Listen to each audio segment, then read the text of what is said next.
po ju tregoj një gjë interesante. Komploti i Call of Duty Black Ops 2 dal nga dal po bëhet realitet. Kjo videoloj u publikua në vitin 2012, por storia zhvillohet në vitin 2025. Brenda lojës ndodh një sulm kibernetik në bursën kineze që e shtin Kinën me ndalu eksportin e mineraleve të rralla. E kjo gjë i çon ata në një luftë të ftoftë globale. Kjo storie e kësaj loje u zhvillua në partneritet me ekspertin e luftës, Lejtnant Peter Cole Oliver. Shumë njerëz punuan në vitin 2012 në krijimin e kësaj storie, madje ata e morën shumë seriozisht. Një artikull e quajti atë tmerrsisht të ngjajshëm me ushtrimet e lojrave ushtarake të drejtuara nga ushtria amerikane. Një tjetër tha se paksimi i furnizimit me minerale të rralla të tokës është një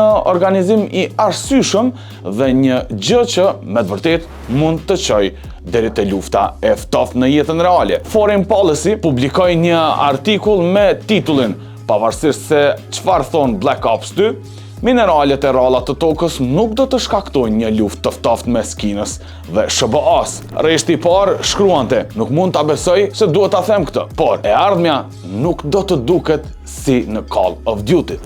Ja ku jemi në vitin 2025, në të njëjtin vit kur filloi edhe loja, ashtu pra edhe në jetën reale, Kina edhe SBA po zhvillojnë një luftë tarifash. Kina ka kufizuar eksportin e mineraleve të rralla në SBA. Një nga gjërat e vetme që loja gaboi në vitin 2012 kur u krijua ishte se ata parashikuan se në SBA do të kishte një presidente femër. Edhe këtu ja kanë huq për pak se për pak smujti Kamala Harris mu zgjedh presidente. A ka ndonjë parashikim tjetër që e din ti që ka ndodhur më herët edhe është bërë realitet?